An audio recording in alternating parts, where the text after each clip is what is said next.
Good evening, everybody. Welcome to the stream. And I'm just going to be doing some work today on this page. So let me get hopefully too much lag when I'm doing this.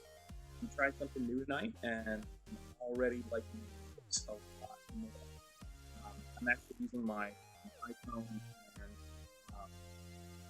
a app I purchased on this straight through my phone, and the colors are so much stronger already, and the resolution is so much better. I don't know why I didn't think about doing this sooner, but you can really get a good sense of what the work looks like, and just looks so much more like what's actually going on. So I'm trying to show people this works, even if there's some lag. So that look correct. So that's what I'm going to be working on. Into this page a little bit more and see what I think I'm going to work on a little bit right there. This is one of the panels I was talking about last stream. Why? Got the reference. I print it out next page so that I can actually work try to do see how it goes.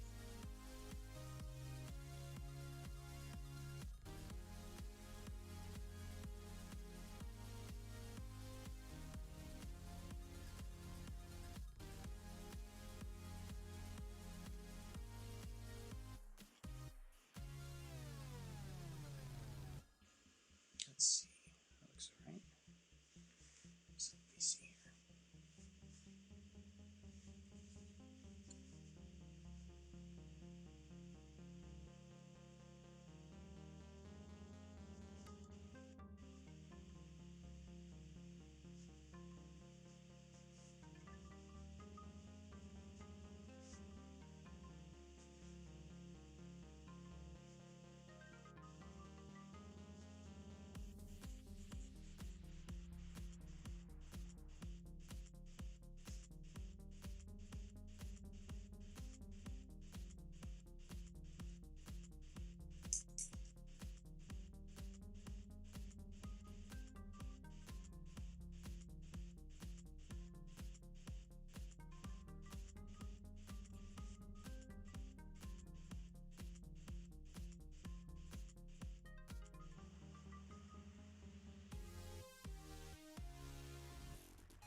Thanks for the thumbs up. That's always nice to see.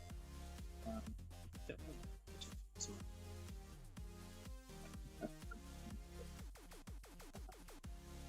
I'm missing that.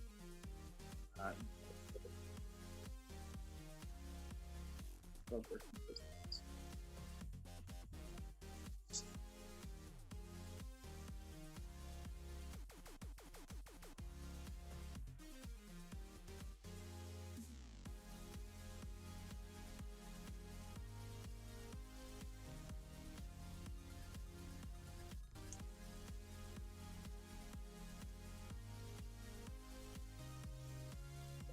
No, that's useful. It's got a low battery one. Let's put that at 3%. My God, that was close. Let's see how this goes. I guess like that would okay. We dodged a little bit. Let me see. I mean, the resolution, I mean, it's definitely a concern, but the thing I was noticing previously was how weak um, the colors were. I mean, it just was blowing everything out.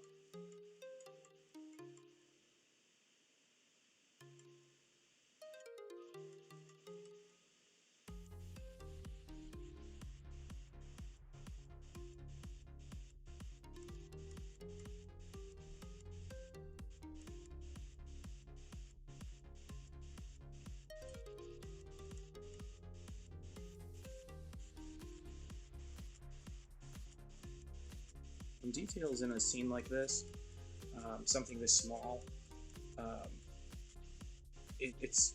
I mean, it's hard to imagine how small some of these things are in painting, and I know that a lot of people reading it aren't going to be as focused on those details as I am, but um, I just love doing it. I mean, I love the idea of when these books come out, that they're going to be able to really look at the detail and care that I put into every panel. It's what makes it so fun. I love movies like the original Nosferatu, even the I don't know if you can call. I guess it's a remake, but it's its own film. It's just a brilliant film.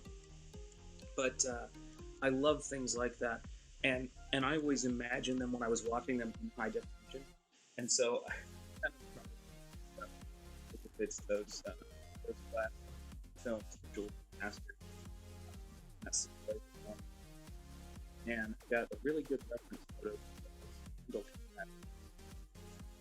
this one frame little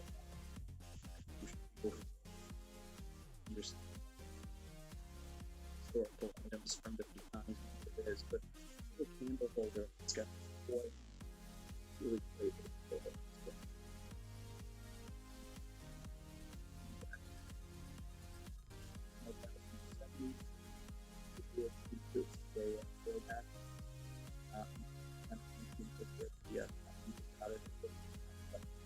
You know, it just gives it that really great look and gives the main shot of that character. Really enjoyable. There we go. Back in. Okay, let's see here. So, right in there is where that candle is going to be. Right there. Let's see how that looks. Nice. And I can start picking out a couple of highlights right there. Let's see here.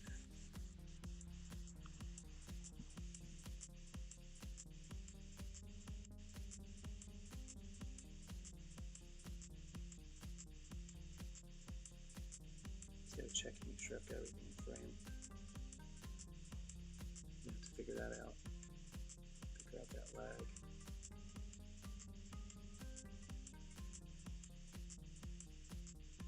Just have too much on my phone, I bet.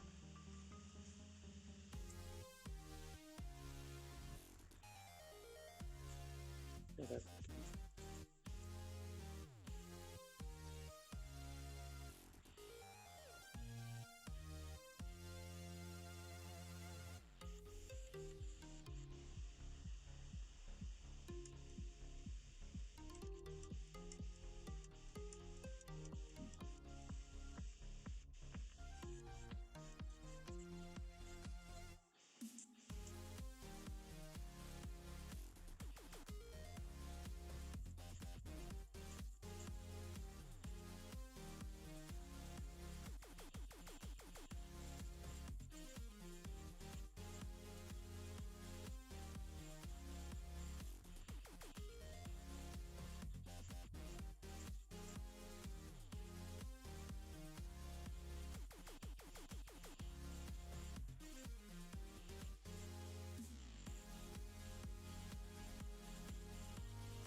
picture and see what we have. And let's see here. That nose a little bit more pronounced. And I'm using a Faber-Castell XS pen right now.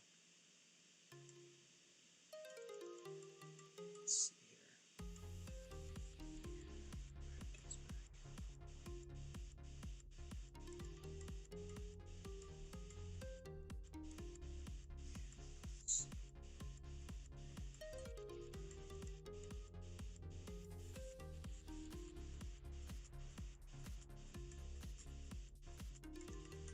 Tricky for me with a shot like this is I want to go in and I want to detail this little face, but this is where I make a lot of mistakes sometimes, which is I want to go in and detail it desperately, but then I'm like, oh wait, hold on a bit.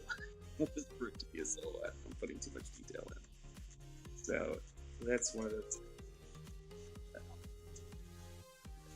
What's good about this medium is if I do something that is what I was trying to go for, or I make a mistake, for lack of a better word, you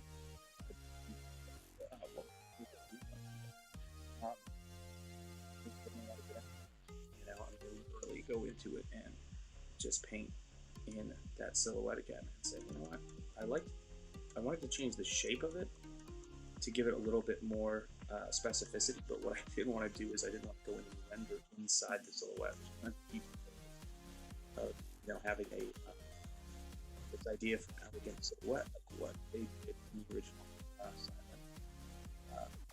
no spot to me. That was great. These silhouettes. Everybody, frankly, is a vampire business. Yeah, I think Dracula with Bela Lugosi. Everyone's sort of inspired the original rock, but there was something that was just so beautiful, expressionistic, and crisp about the way they handled the shadows in that.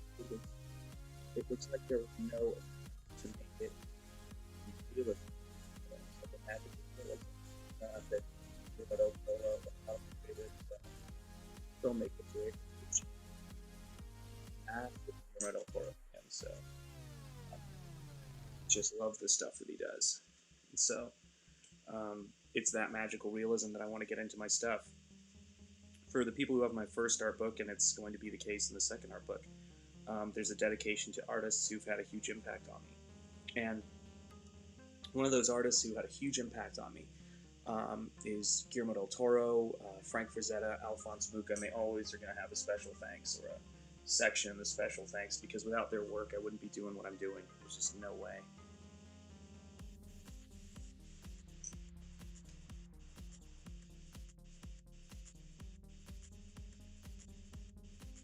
Really happy with how this camera is working. I gotta be honest with you.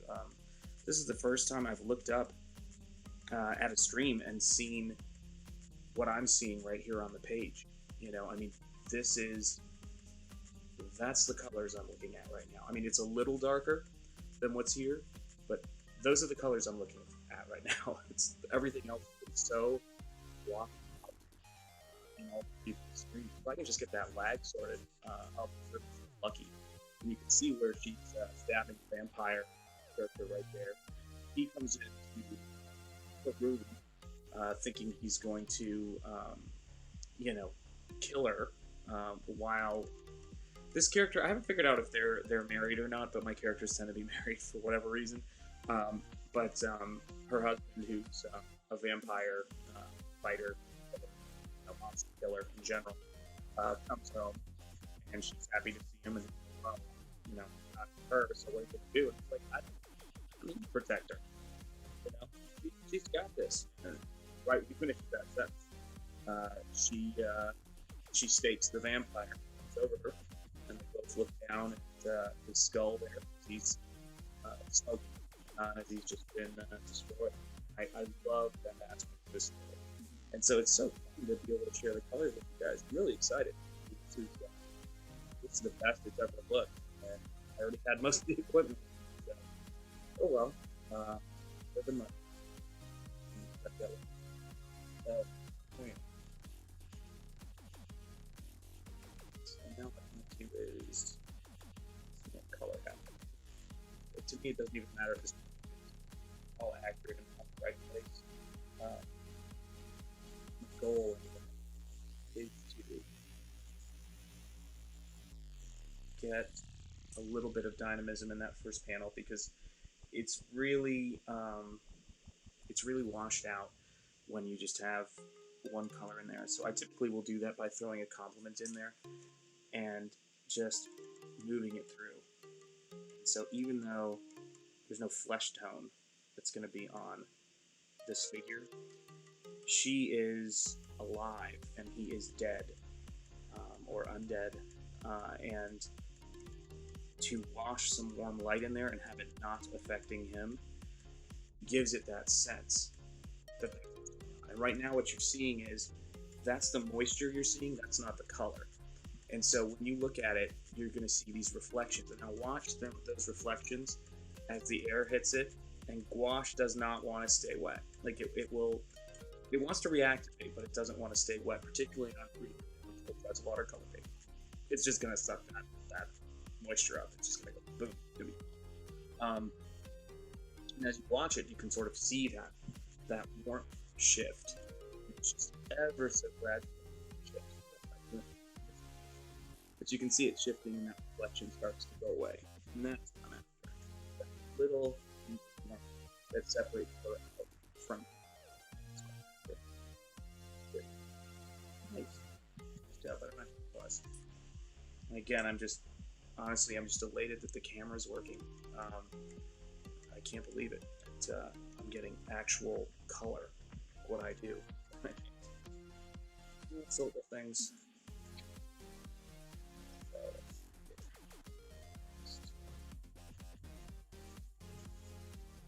And this whole story is came from the idea for the story came from this piece right here.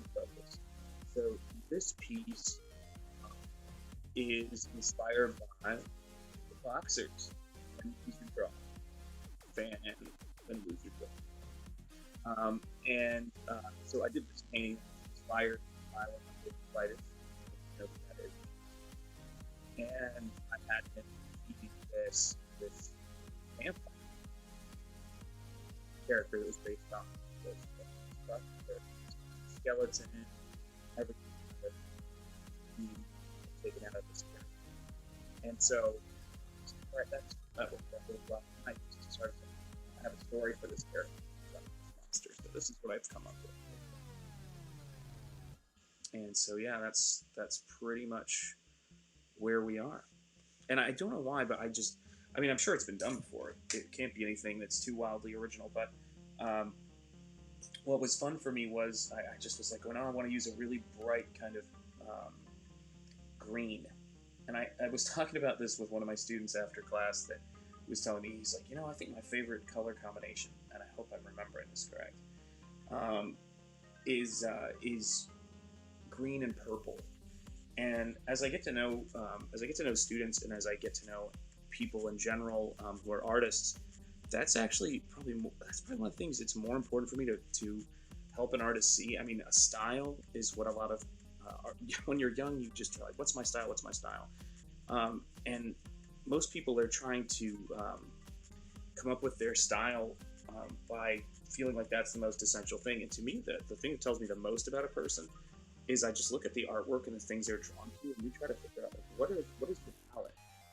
And it doesn't mean you're going to stay there. It doesn't mean you're going to have this palette. It's not designed to limit you. Like, oh, I'm orange blue. Got to be red green. My paintings have to be red green, or it's not me.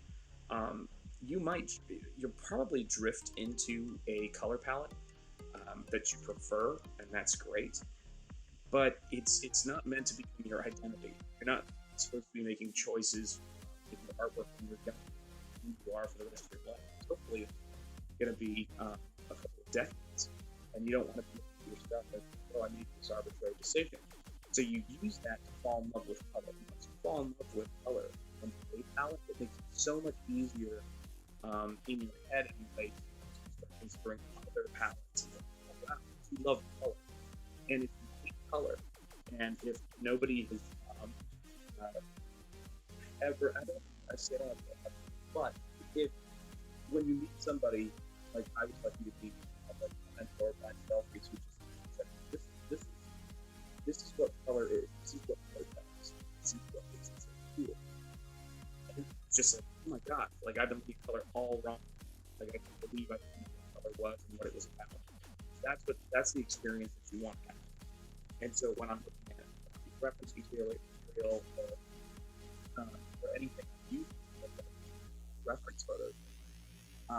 When I'm looking at that stuff, the thing that I'm going to do on top of that is I'm going to make my own decisions about, okay, well, that the reference material is this color, but this story that I'm working on right now, I want it to have this quality. It's got this cool light. It's got this um, really fun, poppy, mysterious quality to it. I don't know if it's like this with everybody, but when I look at black and white films, and I really love the old Universal horror films, but I love black and white films anyway. But when I look at those old films, I feel like they've got this um, vivid qualities, and they almost feel rich in color, even when they're they're not, when they're black and white films. And so when I'm looking at this stuff, I'm like, that's what I'm seeing. I'm feeling these things. So it's like the highlights that are running down this figure's chest right here. I'm trying to think about them in black and white. I'm trying to think about those values that would be there. So that's the fun part for me. Doing this stuff. I love color. I cannot imagine my life without color, and it honestly was for so long. It was I, I honestly can't believe it. You know that completely terrified of color. Just every time I add a color to my work, I love black and white stuff. And just killed it. I mean, starting with crayons, it was just awful. And I started, learning how to make things work, with color, and it was just, I just couldn't go back after that. I was like, I can't, I can't. I mean, it's funny too. It gave me a deeper appreciation of black and white for what what was missing. A lot of middle tones, a lot of direct contrast. So now that I'm looking at this, colors that have a really big part of the work, uh, it's changed everything. It's made everything more interesting, more exciting. So I think that's it's got me still vampire.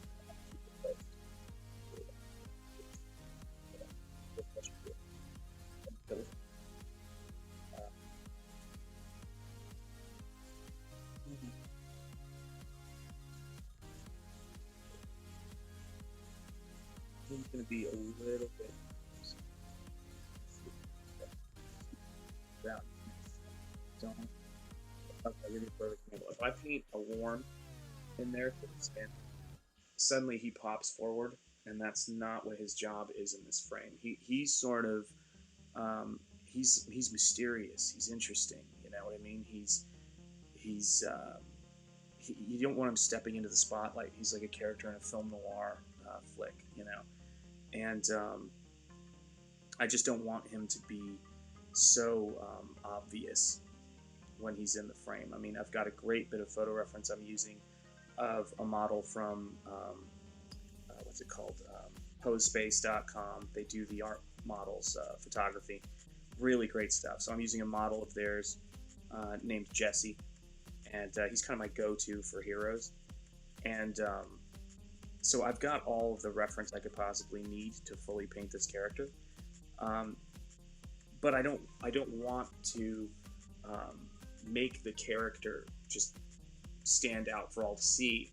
He's kind of like Batman. He's kind of like, any character that you can think of that is mysterious. He's coming in and doing this. He's not like Venom. I mean, he does the same job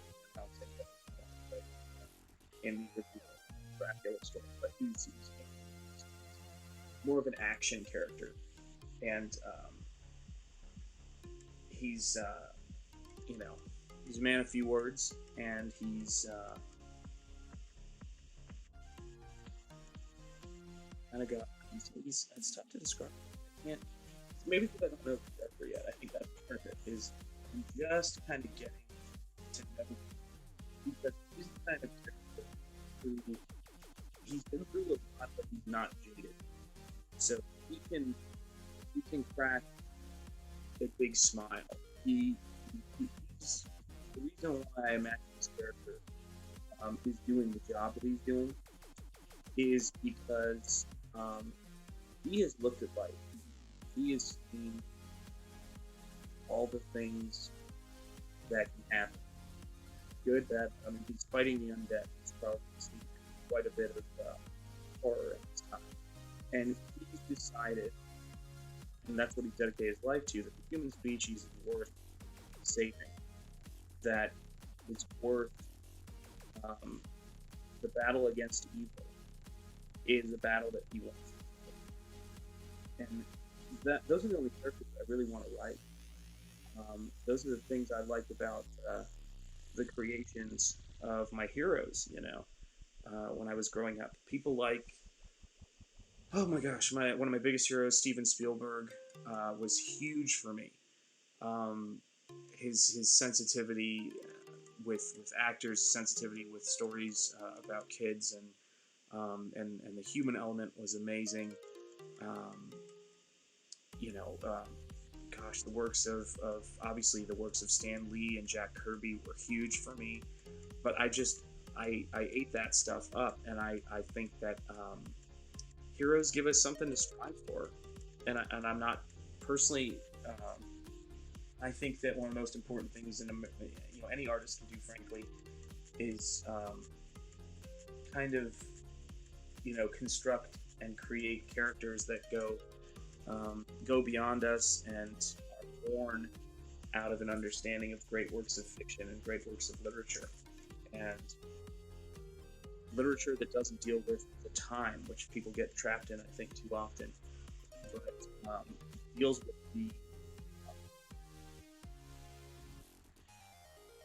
the human condition as it continues to feel itself in different ages. And that's the thing that, thank you, Dylan, I appreciate that.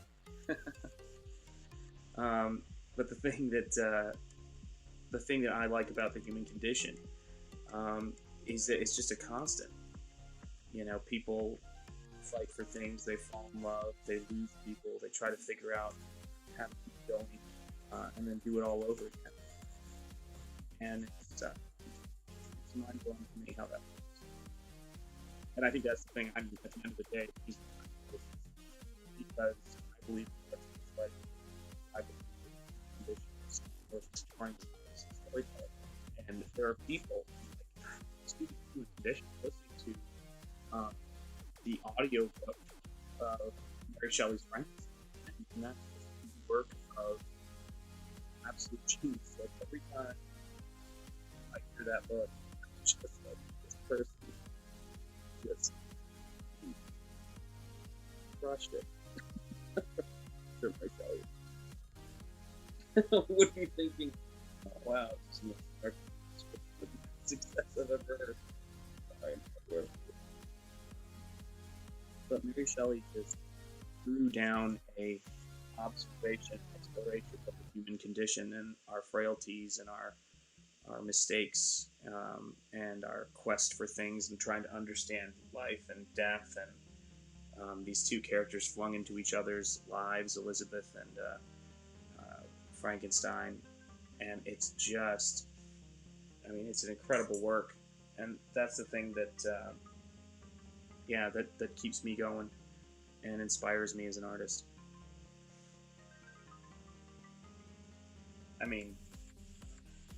Mary Shelley was so young when she did that. It's just every now and again a genius comes along.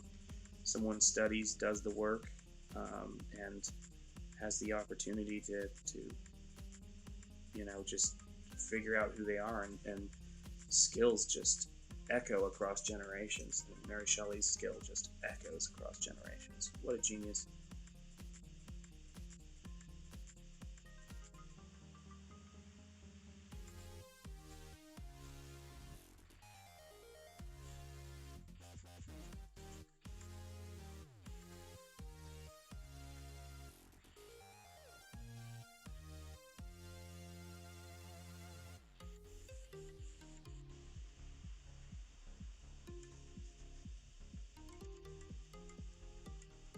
thing about Madeline Collinson from Twins of Evil, I'm using as reference for this, she had big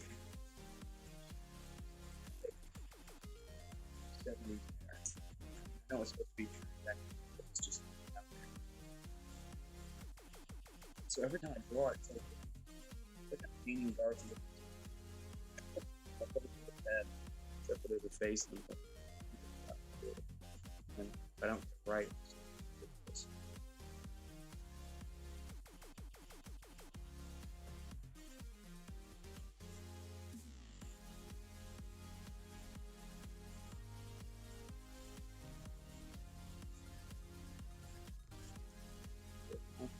looking out.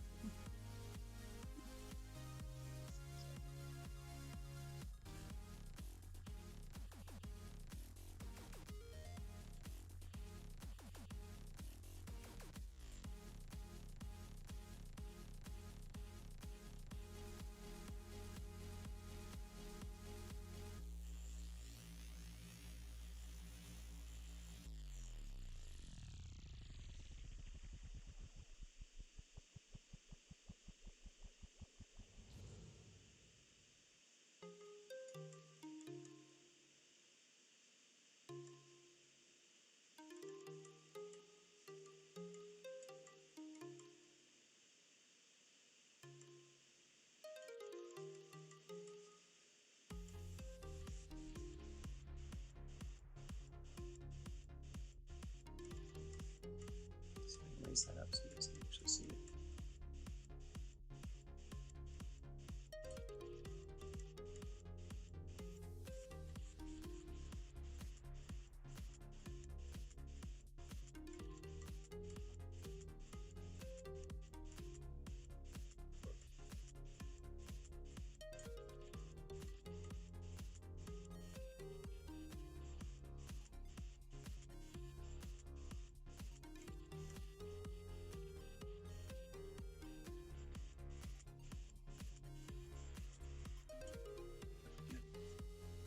Yeah, all this stuff is going to be more detailed when it gets to the final, but right now, I want to get as much of it as I can get done before I get to that phase, so I know what the overall values. I might move that head around, I might move that figure around, I still got to put a costume on that character, but you should be able to get a real sense of what I'm doing when you're looking at this stuff, and see, like, here's the figure opening up this curtain.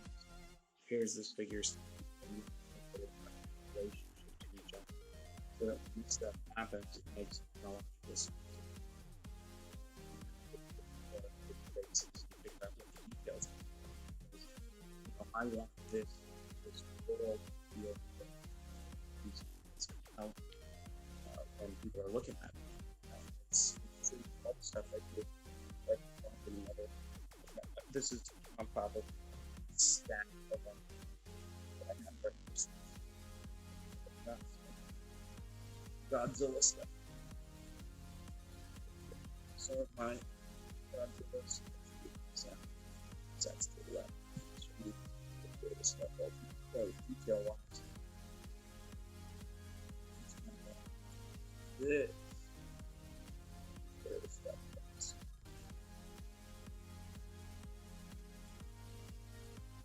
You can get a sense of what you're doing. It's, this is the stuff. This is the work that's going to be in book 2. All of it. Everything you're seeing right here. I mean, that's the gist of what I'm doing. And God, seeing this one, wish I could shoot that video over again of me working on this thing. That is what it actually looks like. Wow. That's crazy. I am so excited to be doing more of this work for you guys and showing you guys my process, because, I mean, this is so cool. If you could have told me back when I was coming up that this would even be possible, I would not have believed you. That, you know, artists could show their process. I mean, as a young artist, I would have loved to have seen anybody showing how to do things, because I was just a sponge for all this stuff. I just wanted to know how to do everything. So let's see what we got here. Okay, got that.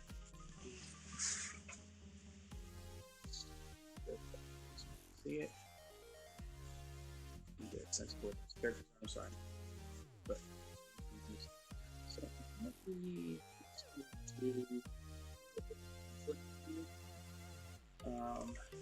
see, what time am I at? Oh, it's late here. 36 minutes. Wow, that's long. Time flies when you're having fun, I guess. So we can do some penciling here.